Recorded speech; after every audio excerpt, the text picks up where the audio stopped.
Diario de viajes de Daniela Sánchez, Edimburgo, mayo de 2016. Siempre que la imagino, la proyecto en mi mente con su cuaderno de notas abierto, sentada enfrente de un escritorio de madera envejecida. La dibujo tras una cortina blanca impoluta, vaporosa, agazapada y divisando el mar. El lugar perfecto desde donde camuflarse con la isla que le brindó el primer suspiro. Allí, donde se convertiría en la muchacha isla, como la llamaba Pedro Salinas. El azul del cielo en su mirada, el dorado del sol en su melena, el salitre reposado en sus labios. Así imagino siempre a la escritora canaria Josefina de la Torre, envuelta en brisa marina y versos. Josefina de la Torre llegó a mi vida tarde, pero a tiempo. Nadie nunca me había hablado de su figura, ni me invitó a viajar por los innumerables senderos por donde transitó su biografía. Tampoco nunca antes nadie me acercó a sus sentidos poemas, un telar de rimas punteadas con delicadeza para acercarnos a su propia historia, la que habla de sus sentimientos, de la necesidad imperiosa de camuflarse con la arena sobre la que tantas veces caminó descalza.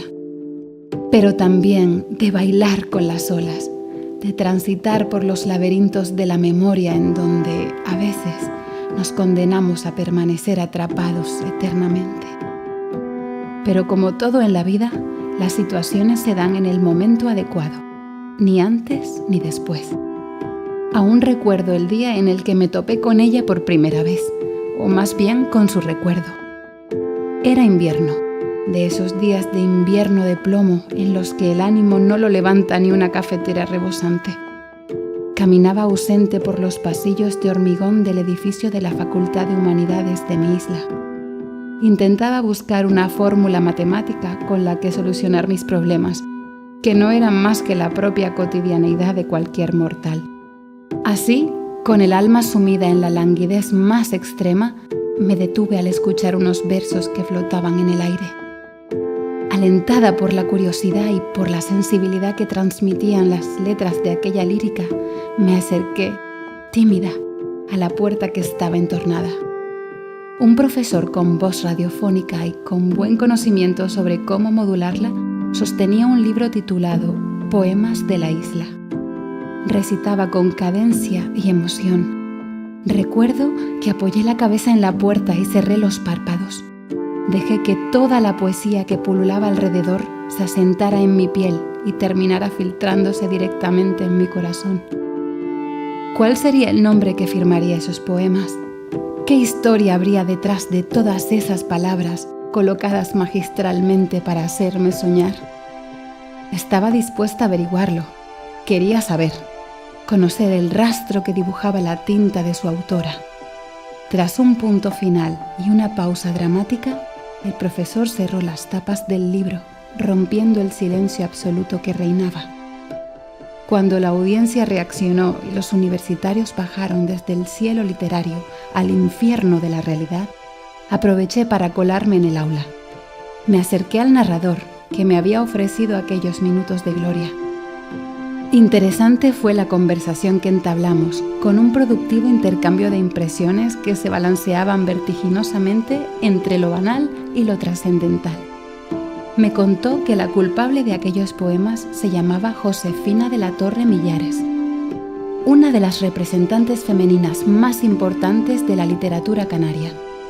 Una mujer con una carrera artística apasionante, con una escritura que nada entre las aguas del modernismo canario y la generación del 27, comentó. Sus palabras me causaron un asombro aún mayor. ¿Cómo podía ser que no tuviera constancia de ella? ¿Cómo es posible que en mis años de estudiante aquel nombre nunca se hubiera mencionado? ¿Cómo se podía entender que esta mujer no tuviera un lugar de honor como lo tenían sus coetáneos varones? Desde entonces, he centrado mis estudios e investigaciones en ella. Misteriosamente iluminó aquel día grisáceo y frío para señalar con su haz de luz la dirección hacia dónde enfocar mi tesis doctoral. En un instante de pesadumbre, de hastío, la encontré. O quizás ella me encontró a mí, para entender que en todas las mujeres hay una historia que merece la pena contar y que es la fuerza de la palabra la que nos permite perfilar lo que verdaderamente importa.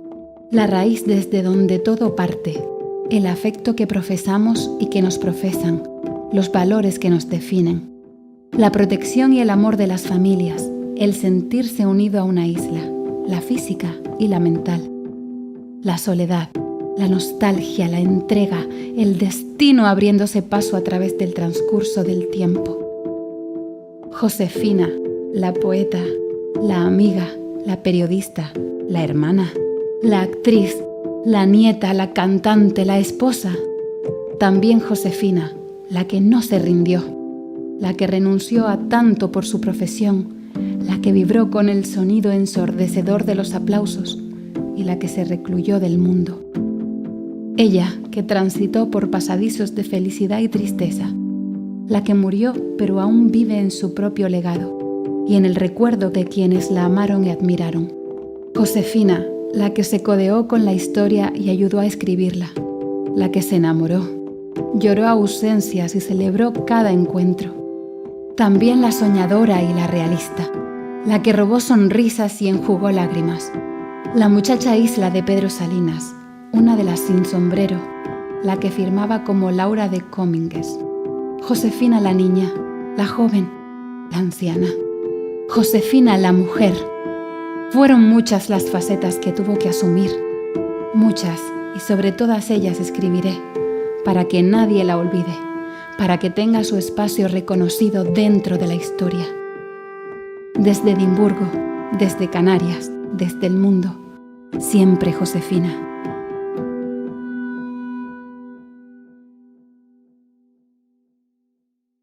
Edimburgo, punto de partida. Me llamo Daniela Sánchez, soy periodista y a ratos escritora en el sentido más romántico de la palabra. Sobre todo, soy una mujer que ama su libertad, una que anhela la igualdad entre hombres y mujeres, una dispuesta a rescatar las voces femeninas perdidas en el eco ensordecedor.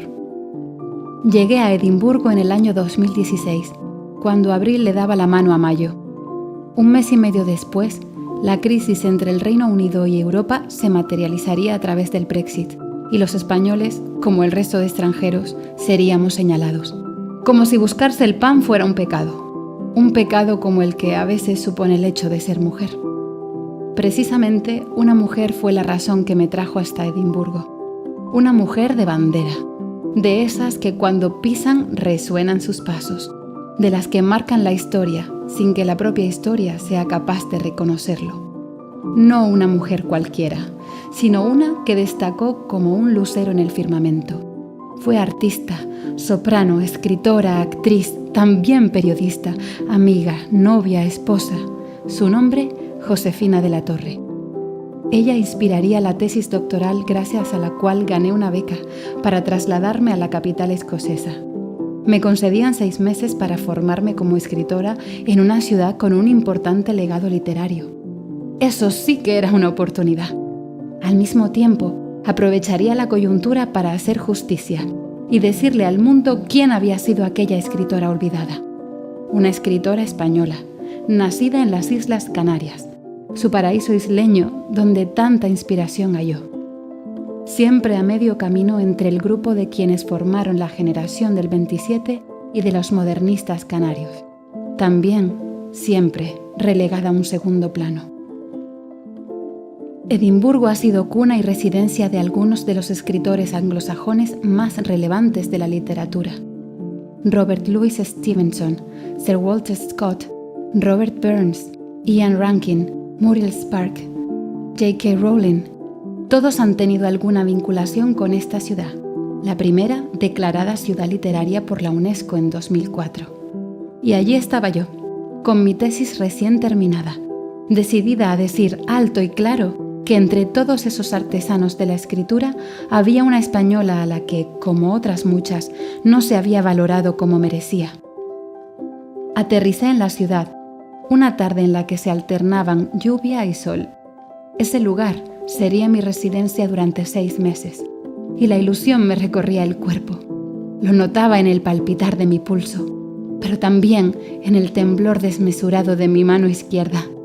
Siempre me ocurría cuando me enfrentaba a lo desconocido, cuando no sabía qué me encontraría al abrir las ventanas y ver lo que me aguardaba el futuro. Ventanas, musité mientras me dirigía a la parada de taxi. De repente, empecé a recordar esas ventanas desde donde curiosear el presente y atisbar el porvenir. Ventanales parecidos a los que proyectaba en mi desbordante fantasía a Josefina observando a través de ellos. Abrí la puerta del primer taxi que encontré libre, sin percatarme apenas del conductor. "Please, I'd like to go to this address." Ahogué mi frase justo cuando el taxista me interrumpió imprevistamente. "¿Dani? ¿Qué carajo haces aquí? No me jodas", exclamó con una evidente cara de sorpresa. "Martín, esto sí que es un notición". "¿Qué haces aquí?". "Lo mismo pregunto yo. ¿Quién iba a pensar que estarías por estas tierras?". Haciendo honor a nuestra espontaneidad y despejando cualquier duda acerca de nuestra procedencia sureña, salimos del coche para abrazarnos, como cuando uno abraza de verdad. Los aspavientos y las carcajadas acompañaron la escena. Luego, y con la sonrisa pintada en nuestro rostro, emprendimos la marcha hacia el centro. Era un buen comienzo de guión. Martín y yo en Edimburgo. Martín había coincidido conmigo durante mi etapa madrileña. Él ya estudiaba humanidades en la época en la que yo ingresé en la universidad para comenzar periodismo. Coincidió que estábamos matriculados en algunas asignaturas comunes.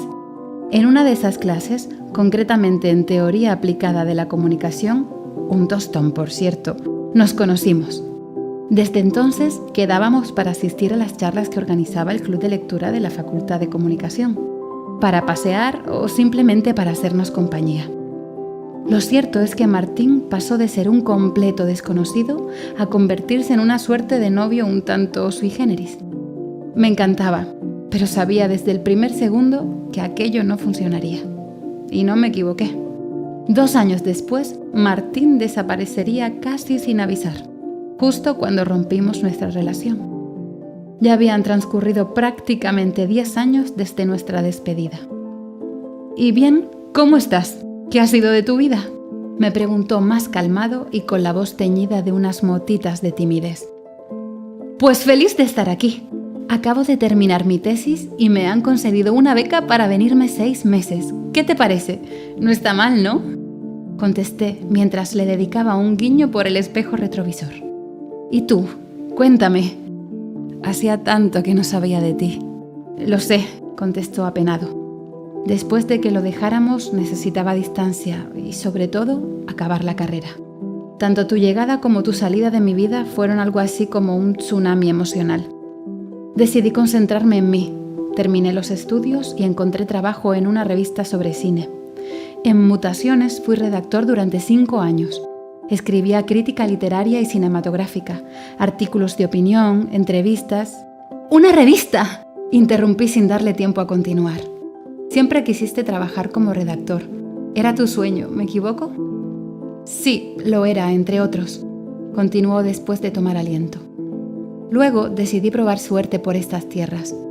Aquí me pongo al volante durante media hora y la otra media trabajo como periodista en una revista bilingüe que se llama Cosmopolita Scotland. Es genial, me alegro tanto de que todo haya ido bien. Te lo mereces todo, Martín. Tras un silencio súbito, continué a duras penas con la voz quebrada. Nunca pretendí hacerte daño, proseguí, con la emoción agarrada a la garganta. Lo sabes, ¿verdad? También yo estaba sufriendo. Podrías haber dado señales de vida. El semáforo se puso en rojo y el taxi paró. Entonces Martín se giró hacia mi asiento, mirándome directamente a los ojos. Su mirada macarra conservaba la misma frescura y el desparpajo de cuando lo conocí. Bueno, Daniela, supongo que tienes razón. Me comporté como un inmaduro, pero fue lo que sentí en ese momento, contestó con firmeza y animándose. Sí, lo fuiste. No te tendrías que haber marchado de aquella manera. No nos lo merecíamos. Imagino que no, respondió dudoso. Lo importante es que estás aquí y podemos empezar de cero. ¿Borrón y cuenta nueva? Además, me tienes que contar todo sobre esa tesis. Bueno, solté con aire divertido y desenfadado. Primero tendrás que enseñarme la ciudad. Si eres un buen anfitrión, aceptaré tu trato. Sonreí en un intento de terminar de sanar viejas heridas. El coche atravesó Princess Street a trompicones. El tráfico me resultó infernal y la vía estaba abarrotada de multitudes que invadían hasta los rincones más insospechados.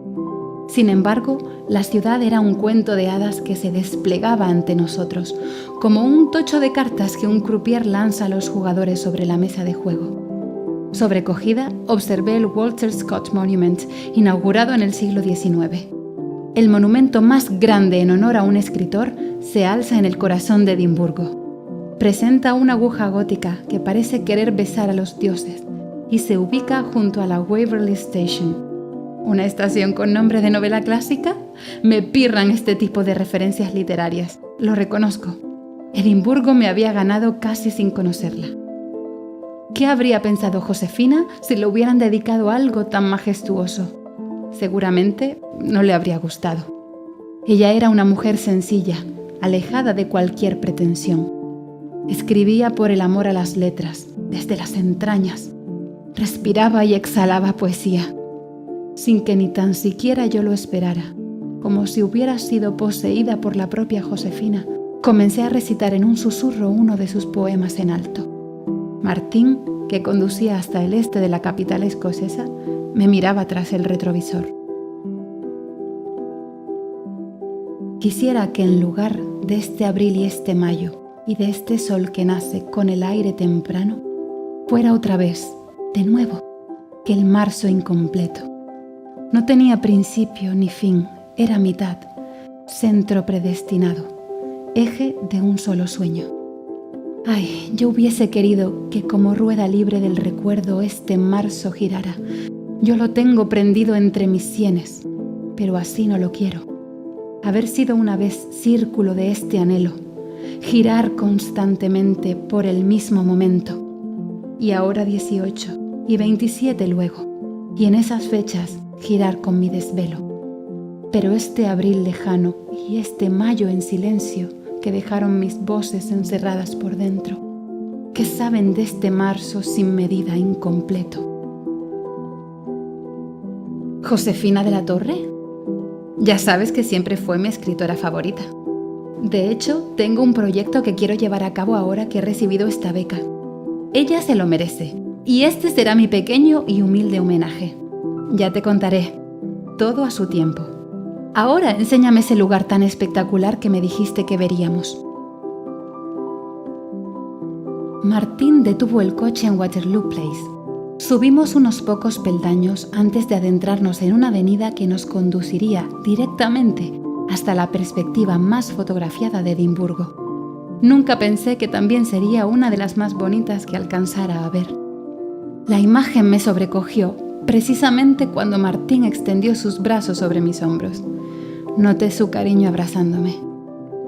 Tuvimos a la Atenas del norte y a la inmensidad descansando en la palma de nuestra mano. Nunca había tenido problemas para comunicarme, pero la colina de Calton Hill me ganó la partida. Estaba eclipsada por la majestuosidad que irradiaba el lugar. Me encontraba en una capital azotada por el mar del norte, construida en piedra y leyendas, aguacero, auroras boreales en verano y ventiscas en invierno, pero sobre todo con un castillo que coronaba sus cimas y, por supuesto, con cientos, miles de ventanas desde donde admirarla. Y de nuevo emergía la imagen recurrente, esas ventanas, como retazos costumbristas, enmarcados por las que un día otros ya se atrevieron a escudriñarla. Un siglo atrás, ella no observaba ni la misma ciudad ni el mismo mar. Sin embargo, en su pecho ardía la misma ansia de expresar con palabras lo que le brindó el mapa de su niñez y su adolescencia. Edimburgo para Stevenson, como las Palmas de Gran Canaria para Josefina de la Torre. Ahora, el mundo sería quien tendría la necesidad de descorrer las cortinas de su biografía. Canarias y Edimburgo unidas por las letras en femenino. unidas por mi querida Josefina. Cientos, miles de ventanas, repetía ahora desde lo alto de Carlton Hill. ¿Qué leches dices, Dani? No le respondí. Tan solo me limité a mirarle fugazmente para de nuevo centrarme en el horizonte. Ya habría tiempo de explicaciones. Ahora era el momento de empezar a trabajar y a disfrutar de la aventura de vivir.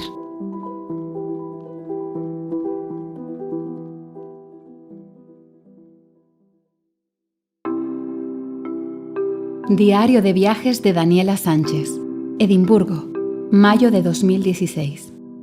Me he acercado al mar, ese tan necesario para cualquier isleño, también imprescindible para ella y su poesía, el que arrastra con la corriente historias de barcos hundidos, conecta las culturas y permite al navegante ilusionarse con potenciales aventuras.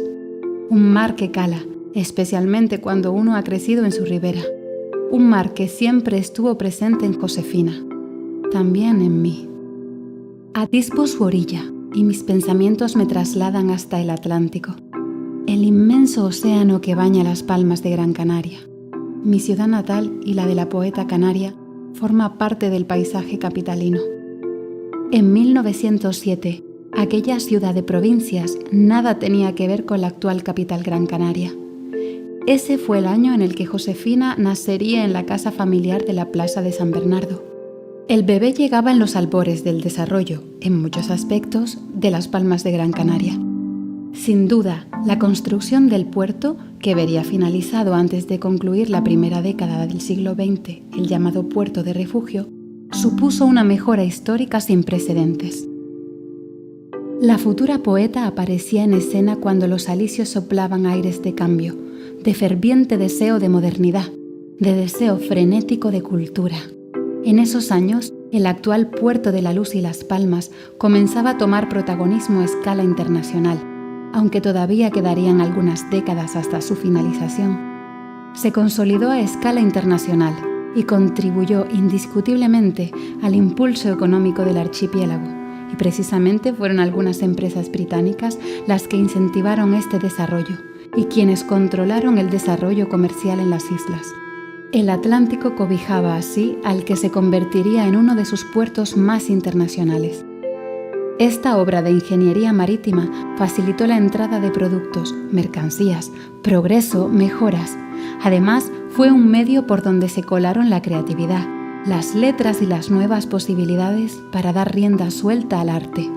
En Edimburgo, en Gran Canaria o en cualquier parte, siempre fue así. Quizás este contexto potenció esa intensa vinculación que Josefina estableció con el mar. Tal vez es una necesidad producida por el propio carácter isleño, el camino hacia la libertad, el que determina y rompe nuestros límites. Ay, el mar, aquí o allá, siempre eterno, infinito. Casualmente, mis pisadas me han conducido hasta la zona norte de Leith. Hoy en día es un barrio alejado, aunque no excesivamente, del centro, aunque en el pasado se consideraba un burgo independiente. En el siglo XIV, bajo el reinado de Robert de Bruce, se otorgó a Edimburgo el control sobre el puerto y la entrada de mercancías. Así que, de alguna manera, se alzó como el primer puerto de Edimburgo, por donde la reina de todos los escoceses, María Estuardo, desembarcó desde Francia en el siglo XVI. Un puerto que saluda cada mañana al mar y que ha generado riqueza y esplendor. Hoy en día, esa primera zona de atraque es solo una anécdota turística. Visitantes y locales pasean por la desembocadura del Water of Leith con la ventisca casi siempre helada que azota sus mejillas. El paseo por The Shore me ha acercado a una perspectiva más local, poco conocida de Edimburgo, apartada de los circuitos más turísticos. Me encuentro con sus oscuros bares, sus supermercados de barrio y las rutinas de sus vecinos. La estampa se completa con una pareja joven que pasea por la zona con un carrito de bebé. Dentro, su niño, de apenas 2 años, se acurruca en la mantita nórdica con la que su madre lo ha equipado. La chupita se le cae de repente, antes de arrancar un grito ahogado en un llanto de desconsuelo. La mirada de la joven madre se cruza inesperadamente con la mía. Nos sonreímos como se sonríen las amigas, como si una inexplicable y familiar complicidad se apoderara de nosotras gracias a aquel pequeño angelito escocés. Como si nos alegráramos de coincidir, como si nos conociéramos de siempre. Unos segundos y todo se acaba. Solamente un instante y todo se evapora. Seguimos nuestros respectivos caminos, pero esa coincidencia permanecerá ahí, atrapada en algún punto perdido del espacio-tiempo. Reflexiono sobre la importancia de la familia, los pilares que nos sostienen a pesar de los tropiezos con los que nos encontramos. La familia que nos ayuda a encontrar nuestras virtudes y a mejorar como personas. Entender el sentido de nuestra existencia sería imposible sin que ese concepto estuviera presente. Da igual que a esa familia nos una o no el parentesco sanguíneo. Aquella a la que consideremos como tal nos moldeará. Serán sus enseñanzas, sus consejos, su dedicación, su amor absoluto, su apoyo incondicional lo que nos mantenga en pie. Josefina tuvo la dicha de ser una niña querida y arropada por los suyos, la más pequeña de la prole de 6 hermanos que conformaban la familia de la Torre Millares. La familia pertenecía a la clase acomodada y culta de la sociedad canaria. De hecho, algunos de sus miembros tuvieron mucho que decir en la configuración de la ciudad durante esa época. Su abuelo, por vía materna, Agustín Millares Torres, fue un importante historiador y compositor de la época, mientras que sus tíos, los hermanos Millares, 2 novelistas y dramaturgos que insuflaron en ella el gusanillo por el teatro. Por la vía materna, las conexiones con representantes culturales eran relevantes. Uno de los pintores canarios más conocidos vinculados a las corrientes del simbolismo y el modernismo, Néstor Martín Fernández de la Torre, era primo suyo. Las influencias culturales sobre Josefina fueron notorias en todas las direcciones. ¿Cómo hubiera sido su destino sin todo ese ambiente tan estimulante para sus cualidades innatas? De una manera u otra, ella tenía que destacar para enseñarnos que el arte también es vocación. Sin duda, siempre se caracterizó por un polifacetismo acentuado, en el que también dejó su impronta su tía, María Millares. Ella se encargaría de la educación musical de sus sobrinos y de la propia Josefina. Pero sobre todo hubo alguien que señaló su devenir, una figura que siempre la apoyó y motivó su desarrollo profesional. Un hombre que supo ver el talento y que se mantuvo por encima de cualquier prejuicio de la época, su hermano Claudio de la Torre. ¿No es fascinante? Un hombre de la época que apoyara el desarrollo de una mujer, más aún de su hermana, en un terreno profesional que, a priori, estaba vetado a las mujeres. Es de justicia reconocerle este mérito a Claudio, especialmente porque en la mentalidad conservadora, machista y extremadamente tradicional que imperaba entonces, convertía a hombres como él en auténticos héroes. Gracias a Claudio, la niña se introdujo desde muy temprano en los círculos culturales canarios, cuando aún era una chiquilla. De la misma manera, fue él quien la integró en Madrid, en aquel grupo de jóvenes que firmarían una de las etapas más creativas del arte en España, la generación del 27. Claudio, el hermano protector. Claudio, el mentor. Claudio, el responsable de su impulso profesional. Claudio, en cierta forma, el que la lanzó al éxito. La familia, definitivamente, esa sagrada institución que signa los pasos de cada uno. La mía también guió los míos por el éxito. Y no me refiero solo a lo profesional. Me refiero a la suerte de tenerlos, a la seguridad de saberme querida, de ofrecerme sus brazos para amortiguar las caídas, consecuencia directa de mis locuras.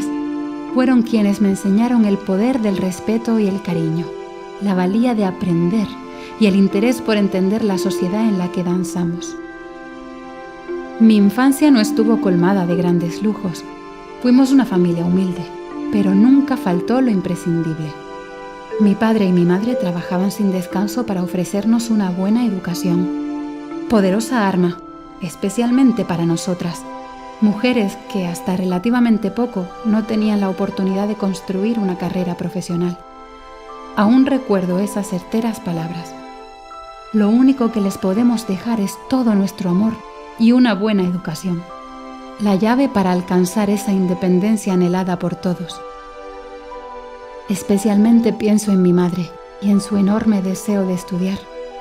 La suerte, el destino o las circunstancias no son siempre las más idóneas para todos. Ella no tuvo la oportunidad. Se la negó un sistema social y educacional, a pesar de que es una mujer brillante y con grandes cualidades, tesón y constancia. Estoy segura de que si a ella también le hubieran ofrecido las herramientas, habría desarrollado su profesión hacia el campo que más le hubiera interesado. No pudo ser, pero igualmente estoy orgullosa de ella, de su calidad humana, de lo que ha conseguido con trabajo y esfuerzo, pero sobre todo, le estoy infinitamente agradecida por haberme puesto en el camino para despertar mi interés por los libros, los idiomas, las letras en general y el arte. Gracias a mi familia me he convertido en periodista. Gracias a ellos he luchado por terminar mi tesis doctoral. Gracias a ellos he llegado hasta Edimburgo, que estoy a punto de proyectar desde esta ciudad literaria por antonomasia la figura de esta mujer, que afortunadamente me acompaña desde hace algunos años ya. Por mi madre, por Josefina y por todas las mujeres que no nos conformamos con sentarnos a mirar la vida pasar. Mujeres valientes siempre.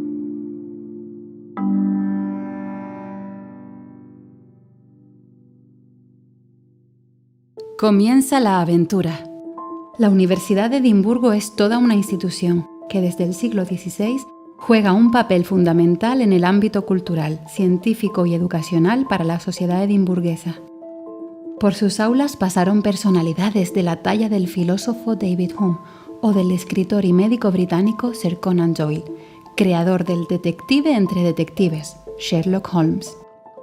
Estaba despierta y nerviosa cuando brinqué sobresaltada con el sonido del despertador. La diminuta buhardilla de la New Town en donde vivía se inundó de claridad. El norte con el fiordo de Forth alteraba mis sentidos y, paradójicamente, me tranquilizaba. Un ovillo en el estómago y ese temblor en mi mano izquierda delataban mi estado de ánimo. Era una niña pequeña en su primer día de colegio, frágil, indefensa, intrigada, pero al mismo tiempo desbordante de ilusión, con ganas de empezar. Ese día conocería a esa familia edimburguesa que me arroparía los meses que quedaban por delante. Me preparé un desayuno rápido, a base de frutas, yogur y unas tostadas, que aplacó mi ansiedad. Mi vestido de florecillas en diferentes tonalidades de azul y mis botas altas negras fueron los elegidos para salir a comerme el mundo. El sol brillaba como nunca y se respiraba primavera. Crucé la plaza de St. Andrews dirección sur, hacia la Old Town, en donde se sitúa la universidad. Cuando llegué a la Princess Street, a la altura de la estación, Edimburgo me resultó una extraña. Era la protagonista de una idílica postal de un verano. Un estío que por esas tierras es inusual, atípico, insurgente. El termómetro rondaba los 20 grados centígrados, aunque el viento nunca amainaba. Una gaita acompasaba mi caminar por Waverley Bright. El presente me pareció un regalo. Pensaba aprovecharlo, por mí y por todas las que no tuvieron la suerte con la que contaba.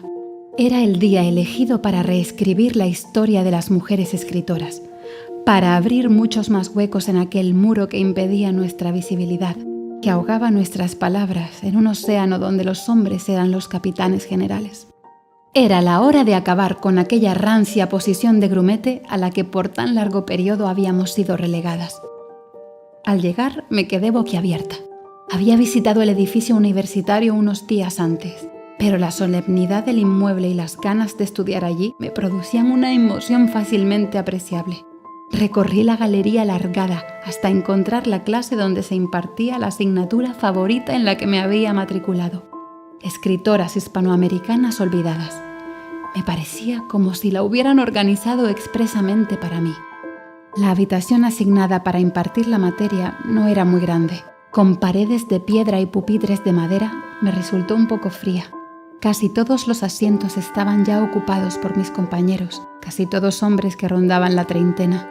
Tan solo acerté a ver unas 4 chicas en una clase de aproximadamente 20 personas. Confieso que tuve sentimientos encontrados. Por un lado, Me enorgulleció que las escritoras hispanoamericanas despertaran tanto interés entre mis colegas hombres. Pero por otro lado, me preguntaba dónde estarían las voces femeninas entre las futuras generaciones de artesanos de la palabra. Detuve mis rumiaciones y corrí a sentarme junto a una chica pelirroja con flequillo y sonrisa pícara que irradiaba grandes dosis de energía positiva. Un minuto después, Mrs. Jones, la profesora titular de la asignatura, entraba acompañada de Mr. Bakers, el director del programa educacional en el que me había matriculado. Buenos días a todos y bienvenidos al programa educacional para jóvenes escritores de la excelentísima Universidad de Edimburgo. Me alegra inaugurar la primera clase de esta edición, dijo Mr. Bakers, rimbombante y muy british. Su discurso sonaba vetusto y poco cálido. Mr. Bakers era un tipo frío, se le veía a simple vista. Me resultaba curiosa esa controvertida personalidad. Era escritor, profesor. ¿No se suponía que debía destilar cercanía y carisma? Aquel hombre carecía de tales atributos y de cualquier otro que tuviera relación con las relaciones. Era un hecho indiscutible. Ahora cederé la palabra a la señorita Jones, prosiguió Mr. Bakers. Ella será la persona encargada de impartir esta asignatura. Debo decir que me hubiera gustado que se ocupara de otra clase mucho más productiva, pero las presiones del claustro de profesores me han obligado a aceptar esta temática dentro del programa.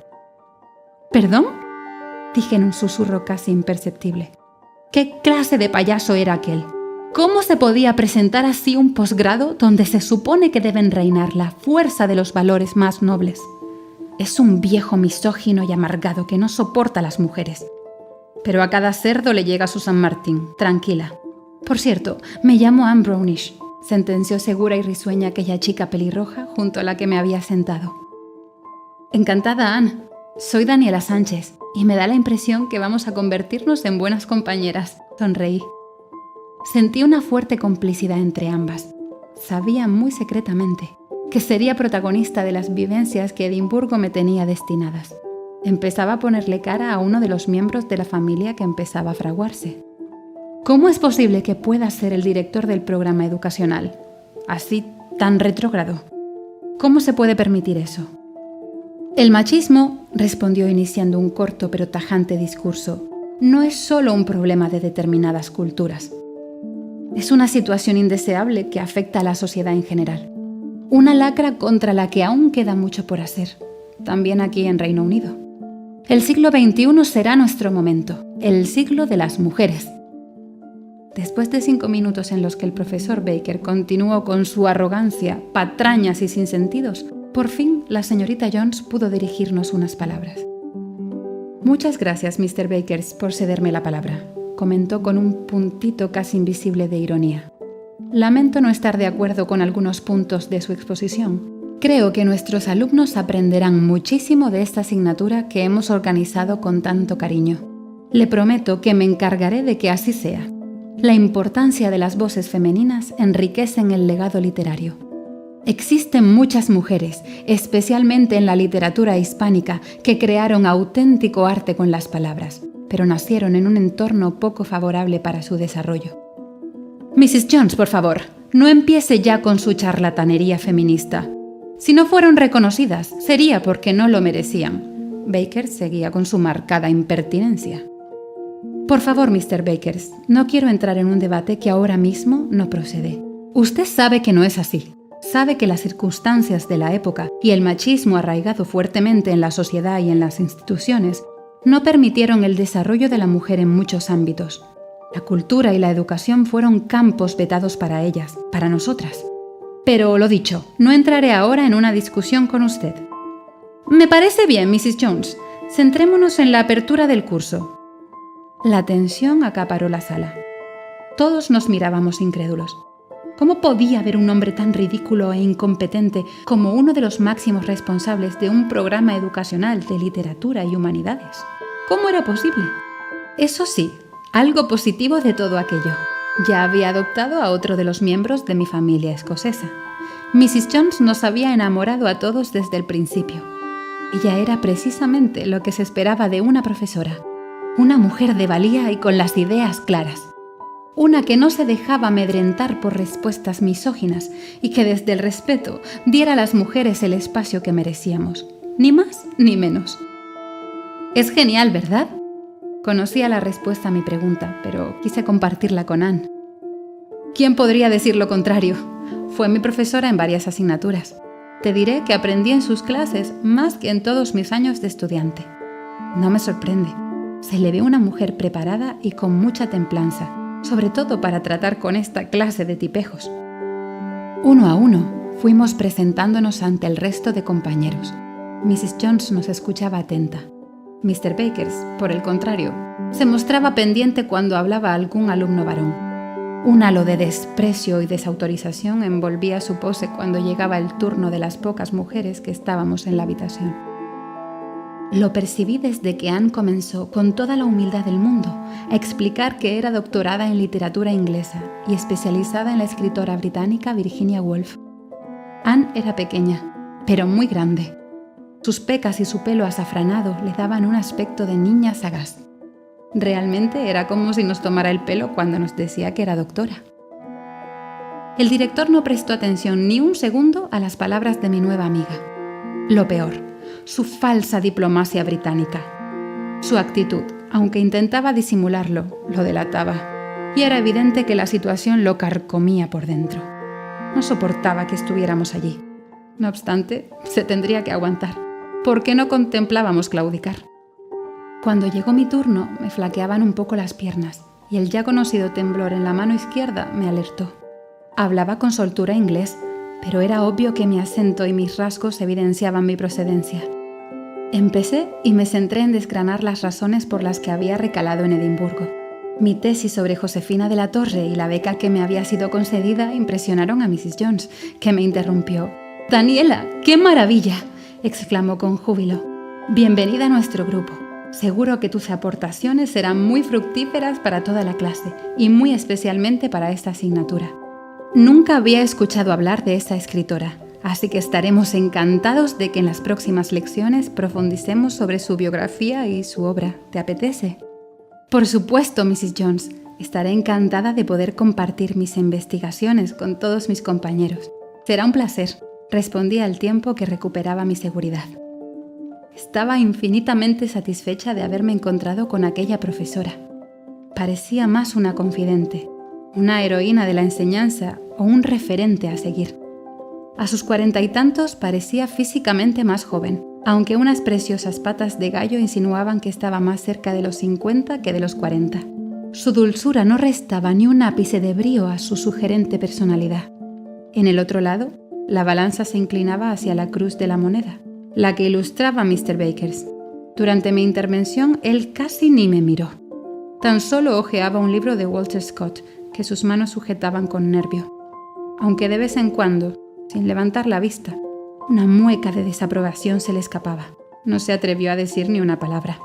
Un esfuerzo enorme, sobre todo si se tiene en cuenta que a mi condición de mujer había que sumar el agravante de ser inmigrante. Desde ese primer encuentro advertí que no le caí bien. Él a mí tampoco. Estábamos en paz. Bien, pues antes de comenzar, apuntó Mrs. Jones, me gustaría anunciarles que a finales del verano celebraremos un concurso en colaboración con el Scottish Storytelling Centre. Quien presente el mejor proyecto tendrá la oportunidad de organizar una ponencia y exposición sobre literatura. Espero y deseo de corazón que todos se animen a participar y a demostrar a la sociedad que la literatura siempre nos regalará momentos gloriosos. No lo podía creer. Era la ocasión perfecta. Podría aprovechar la coyuntura para desarrollar la idea que me rondaba desde hacía mucho. Estaba totalmente conmovida ante esta buena noticia y estudié detenidamente la reacción de mis compañeros. Puede que fuera la única a la que le desbordaba el entusiasmo, o puede que la rigidez británica no permitiera que mostraran su verdadera emoción ante la oportunidad con la que nos habíamos topado. La única que expresaba abiertamente su sintonía conmigo era Anne. Le resplandecían las pupilas de la misma manera que a mí. En mi barrido visual por la clase me detuve en un chico de apariencia tímida. Ocupaba uno de los asientos de las primeras filas. Me pareció muy atractivo a simple vista. Él también parecía presto a afrontar el reto con pasión y dedicación. De repente, las trayectorias de nuestros ojos tropezaron y me asusté. Aún no he conseguido entender qué me ocurrió. No quería reconocerlo en un principio, pero un minúsculo revoloteo de mariposas se me agarró a la panza. Hacía tiempo que no experimentaba tales síntomas, pero el caso es que me sacudió como un tornado arrasándolo todo. Tal vez por inseguridad o por vergüenza, en un arrebato de orgullo, hice como si aquel encuentro visual no hubiera sucedido. El nombre del muchacho, Steve Campbell, uno de los mejores alumnos del grupo. Además de un estilo exquisito en la redacción y una formación bestial en la literatura anglosajona, Steve también era fotógrafo. Guapo como pocos, encantador y tenía una sensibilidad que plasmaba en todos los proyectos que asumía. Sabía, inconscientemente, que también tendría cabida en mi historia durante los meses próximos. El tiempo se encargaría de demostrármelo. Terminada la primera sesión de presentación, la cafetería de la facultad fue el destino a donde nos dirigimos Ann y yo. Había que reponerse del primer asalto. Un black coffee para mí, por favor. Necesito cafeína en vena. Estoy escribiendo varios artículos y creo que pasaré toda la noche trabajando. ¡Uf! ¿Y para usted?, interrogó la joven al otro lado de la barra. Su cara de pocos amigos daba ganas o bien de salir corriendo o de tirarle el café a la cara.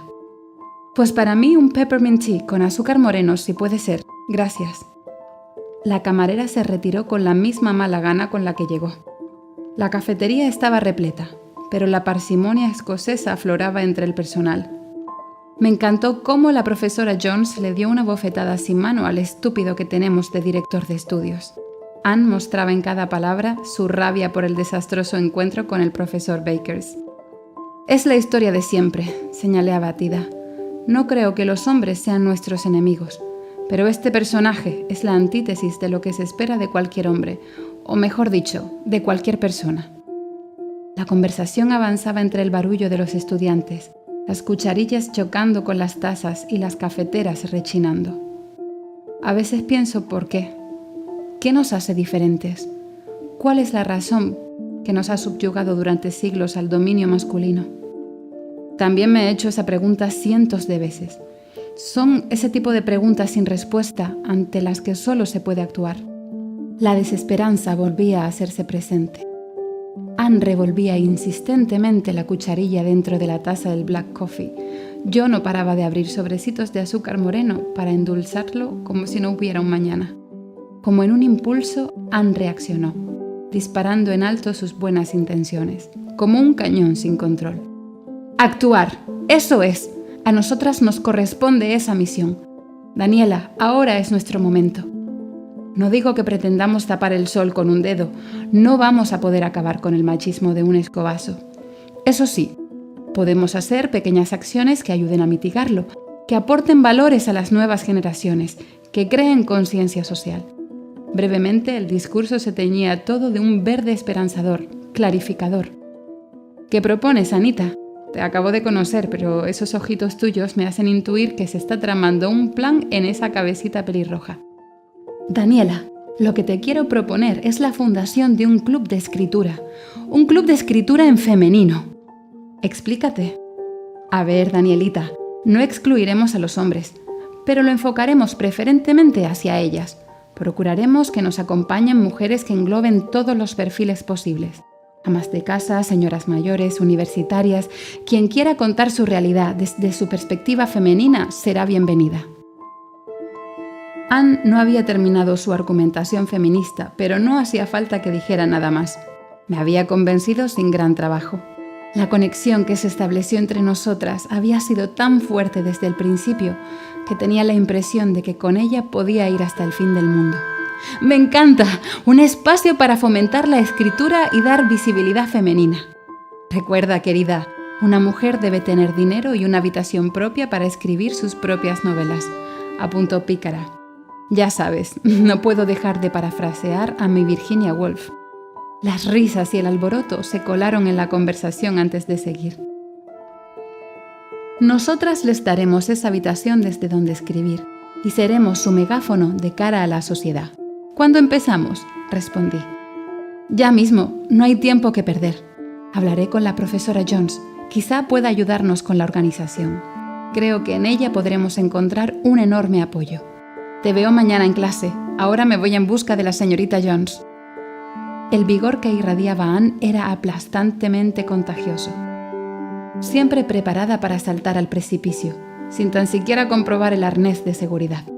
Organizar planes de este estilo y contar con una aliada como ella era la motivación que necesitaba para ese periodo en Edimburgo. Anne había desaparecido tras el umbral de la puerta principal del local. Sus rojizos cabellos se zarandeaban descontroladamente con cada paso, y su ánimo se esparcía tras ella como dientes de león en los valles. Aproveché entonces para releer mis notas sobre Josefina de la Torre. Adoraba la compañía, me fascinaba comunicarme con la gente, pero no había mayor placer que deleitarse con la soledad. Ese estado en el que una encuentra lo genuino de la libertad y el hallazgo de lo que realmente te revierte felicidad.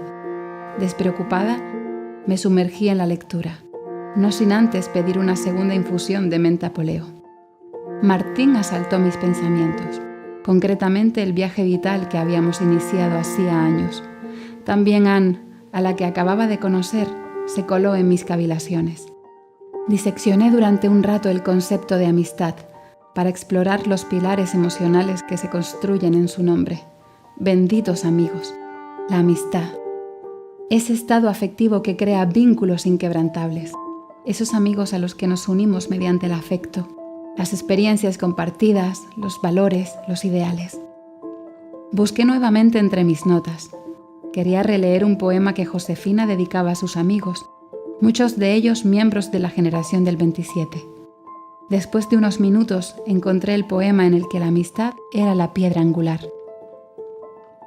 Mis amigos de entonces, aquellos que leíais mis versos y escuchabais mi música, Luis, Jorge, Rafael, Manuel, Gustavo y tantos otros ya perdidos, Enrique, Pedro, Juan, Emilio, Federico, ¿por qué este hueco entre las dos mitades? Vosotros ayudasteis a la blandura del que fue mi nido. Yo me formé al calor que con vuestras palabras me envolvía. Me hicisteis importante. Con vuestro ejemplo me inventé una ambición y tuve vuelos insospechados de gaviota. Gaviota, sí, porque fue el mar mi espejo y reflejó mi infancia, mis septiembres. Amigos que de mí hicisteis nombre, a la mitad vertiente de mi vida. Hoy os llamo. Tenedme en vuestras manos. Yo me sentí nacer, para luego rozar de los cimientos la certera caricia. Pero de pronto, un día me cubrió lo indefendible. Algo sin cuerpo, sin olor, sin música. Y me sentí empujada, cubierta de ceniza, borrada con olvido. ¿Dónde estabais vosotros, compañeros? Vuestras letras de molde, vuestro ingenio, vuestra defensa contra el desconocido ataque. Oh amigos, Enrique, Pedro, Juan, Emilio, Federico, nombres que no responderán mi voz. Manuel, Gustavo, lejos. Luis, Jorge, Rafael, que aunque el afán vientos nos dé para encontrarnos, ignoro en qué ciudad y si llegará el día en que vuelva a sentirme descubierta. Una lágrima se deslizó sin esperarla. Su poesía me atravesaba hasta tal punto que provocaba en mí una empatía desmesurada. Continué leyendo un poco más, mientras el bullicio de la cafetería había alcanzado niveles imposibles de aguantar. Inesperadamente, una mano se posó en mi hombro con suavidad. Me volteé sobresaltada. «Martín, ¿qué haces aquí?», apunté con sorpresa. Ante mí, la figura de Martín con esa mezcla tan suya de ternura y seguridad aplastante. «Sabía que hoy tendrías tu primer día de estudiante y he venido a ver cómo se te ha dado». Hizo una señal con los dedos, como si estuviera señalando las comillas sobre estudiante, en un intento de ironizar sobre mi nuevo estatus universitario. «Ha sido un día muy productivo, la verdad. Tengo mucho que contarte y se me ocurre que paseemos por la ciudad. ¿Te apetece?» Pues con la tarde de verano que hace, era justo lo que te iba a proponer, Daniela. Tomé mi chubasquero azul y mi bolso de piel negro del suelo. Apresuradamente, recogí el cuaderno para salir con Martín a explorar la ciudad. Había tanto que descubrir, tantos lugares fascinantes que saborear, que el ansia se me posó de golpe en el pecho. Apresada por mi ánimo, ni tan siquiera me percaté de que justo 2 mesas a la derecha, Steve Campbell, atento, observaba la escena, desde casi el instante en el que Anne se había marchado. Martín y yo abandonamos la cantina. Steve permaneció dubitativo un rato más, formulándose todo tipo de preguntas acerca de mí. Meses más tarde me lo confesaría. Quería conocerme y saber qué tesoros escondía.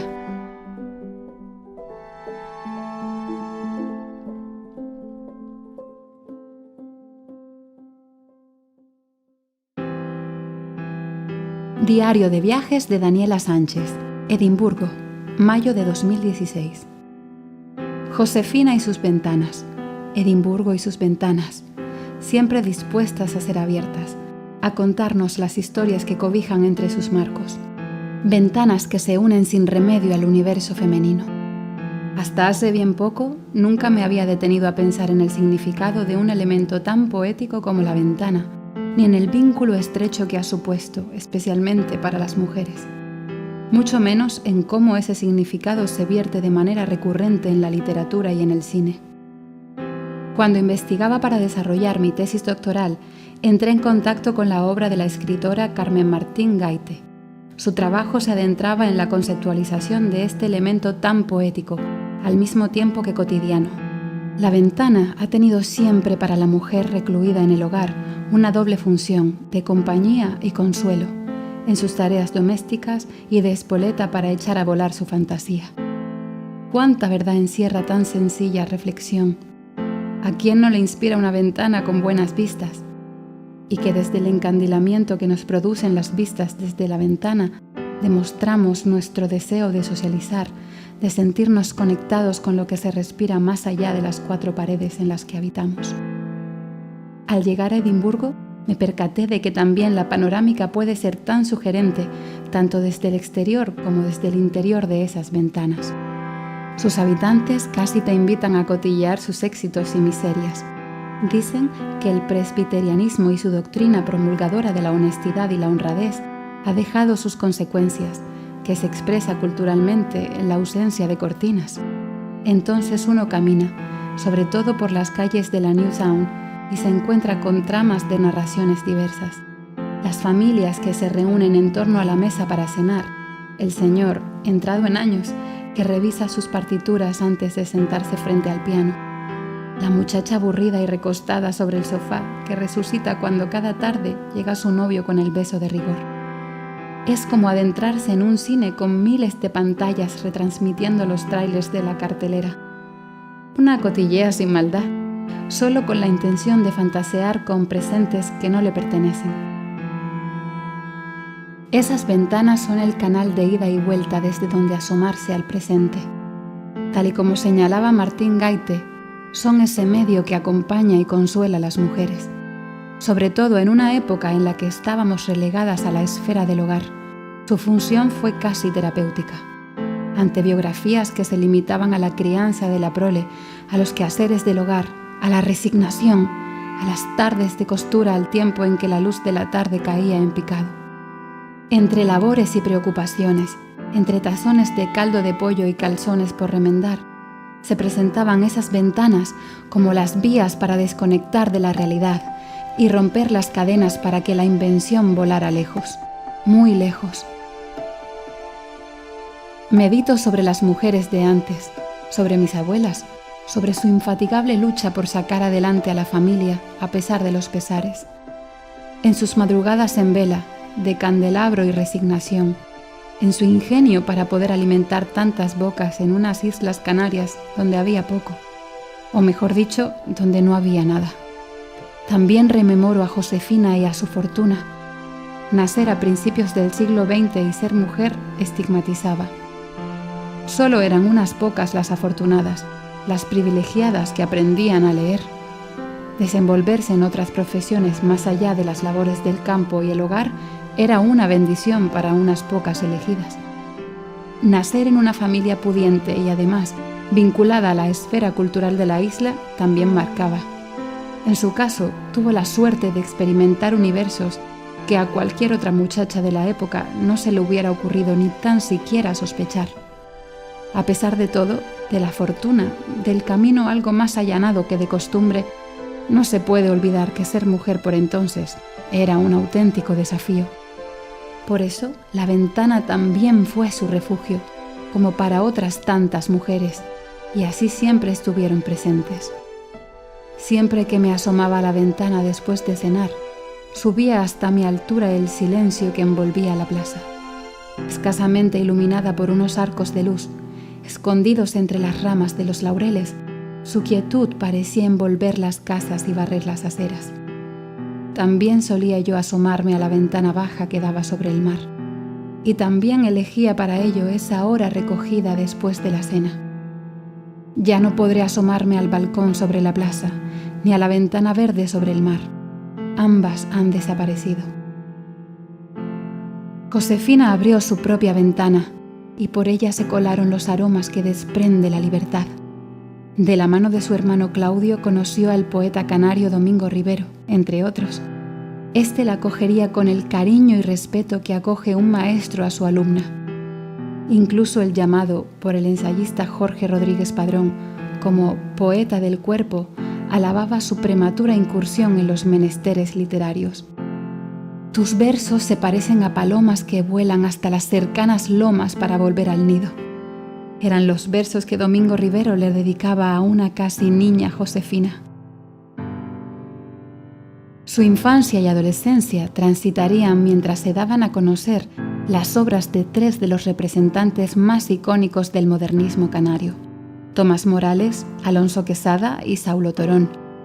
Ellos escribirían respectivamente Poemas de la Gloria, El amor y el mar, El lino de los sueños y Las monedas de cobre. Los primeros coqueteos literarios de Josefina bebieron del acervo literario modernista de estos autores, una herencia donde el mar siempre sería un asunto recurrente que moldearía el carácter de Josefina, de la misma forma que ajusta la personalidad del canario, del isleño en general.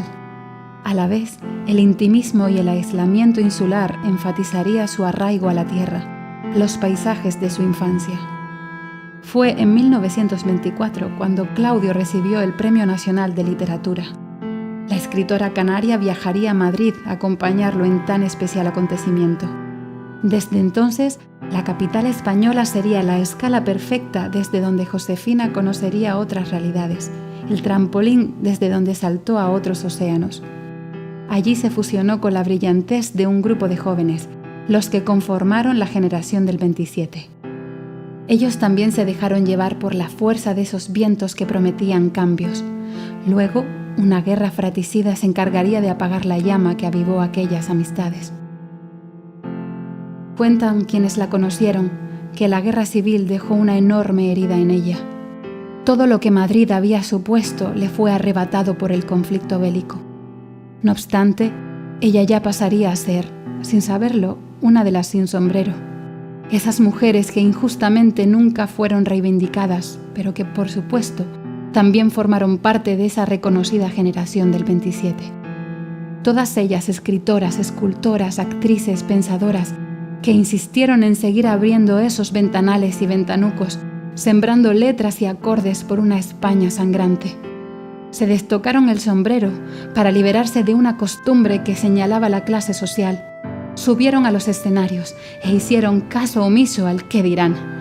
Todo para que en el futuro nosotras recogiéramos los frutos de esa lucha pacífica y necesaria. Una ciudad llena de ventanas. Bajo un sol que hubiera devuelto las ganas de vivir hasta el más moribundo, cruzábamos de Mount Martin y yo. Le pedí que me llevara a la casa de Robert Louis Stevenson en el número 17 de Heriot Row. Necesitaba ese contacto con el pasado literario de la ciudad. Edimburgo había sido cuna de tantos y tan renombrados artesanos de la escritura que destilaba letras y creación por todos lados. La New Town nos esperaba, esa gran desconocida, una auténtica joya arquitectónica de la que muchos viajeros prescinden en sus rutas. Al tiempo que nos adentrábamos en sus calles desde Princess Street rumbo norte, esta barriada desplegaba toda su magia. Recorrer su entramado de calles y callejuelas es como sumergirse de lleno en otra época, en otro escenario, en uno de cuento. Sus construcciones georgianas y neoclásicas, edificios de no más de 3 o 4 plantas, con sus jardines y sus ventanas bien elevadas. Siempre esas ventanas, muchas ventanas, marcos perfectos de instantáneas costumbristas, espacios por donde curiosear y fantasear. Esos ventanales que me conectan siempre con mi Josefina. Esos ventanales como los de las casas del casco antiguo de Las Palmas de Gran Canaria, como los de la Plaza San Bernardo, en esa plaza donde nacía Josefina en la primera década del siglo XX. Qué diferente debía de ser todo entonces, como diferente también tuvo que ser el presente que le tocó vivir a Stevenson. Otro tiempo, otro lugar, otros personajes, pero la misma idea nostálgica de visualizar a un escritor inspirándose a través de una ventana tan sugerente como las de Newtown. Probablemente Josefina, como Stevenson, como tantos otros, se encandilaron con alguna ventana antes de sentarse a dar forma a la belleza con las palabras. Una ventana que abrir para soltar los fantasmas propios y dejar la luz pasar. ¿Crees que haber coincidido aquí es casual o una estrategia del destino, Martín? Creo que es lo que tú quieras que sea. Siempre esquivando mis preguntas. Me molestaba esa manía de Martín de no responder de manera precisa. Solo pienso que le das muchas vueltas a las circunstancias.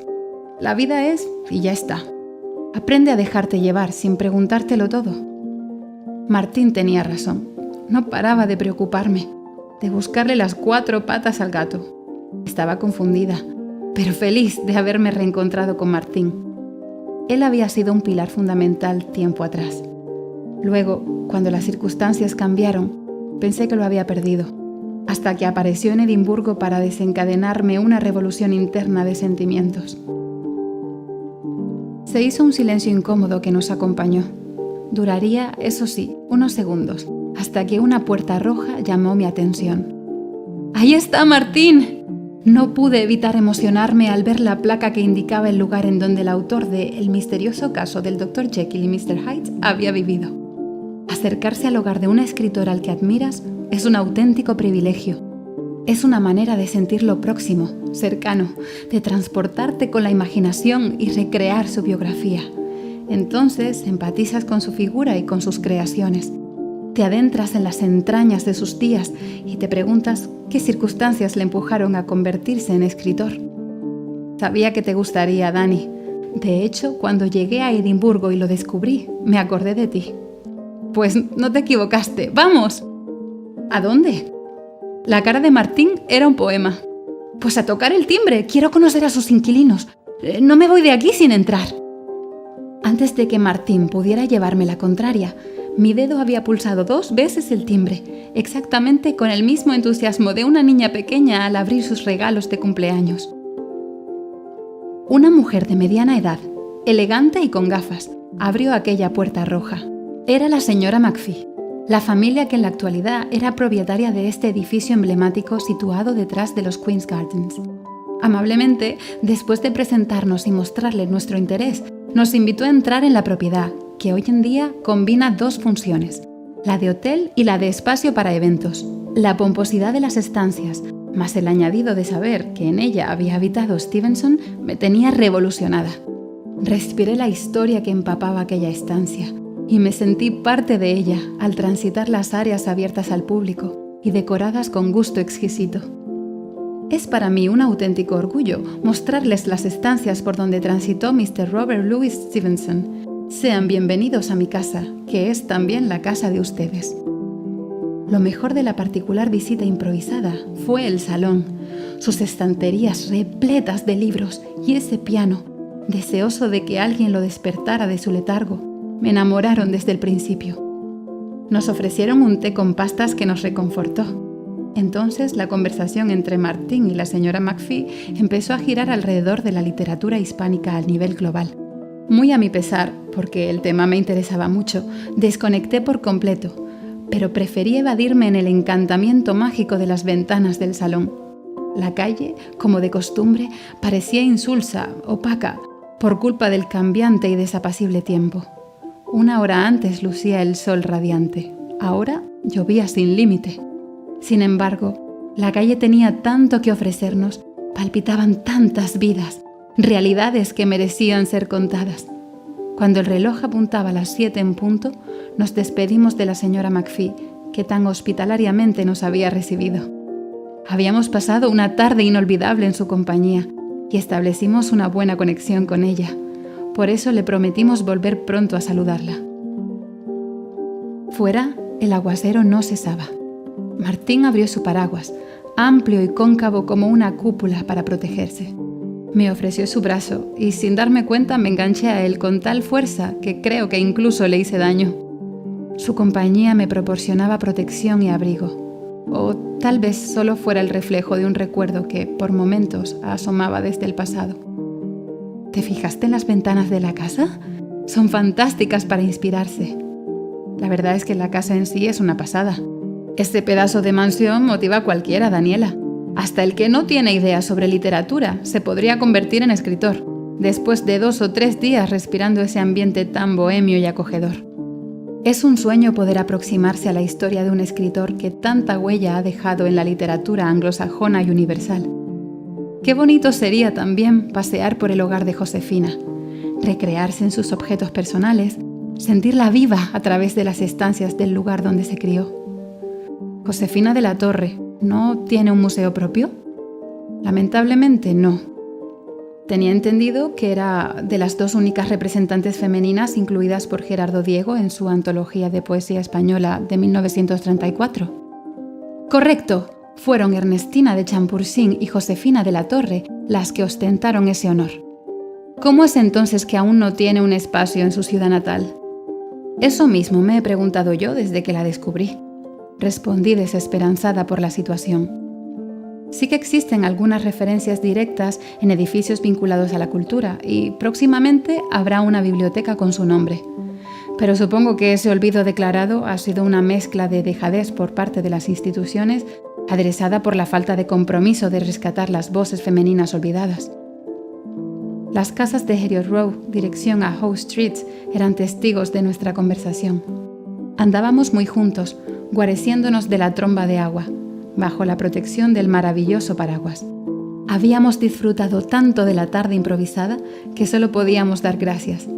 En varias ocasiones, la complicidad nos acompañó con gestos, provocando un acercamiento evidente. Ninguno de los dos, sin embargo, se atrevió a dar un giro de guión. Solo dejamos que el presente nos envolviera con su agua por el callejero de Edimburgo.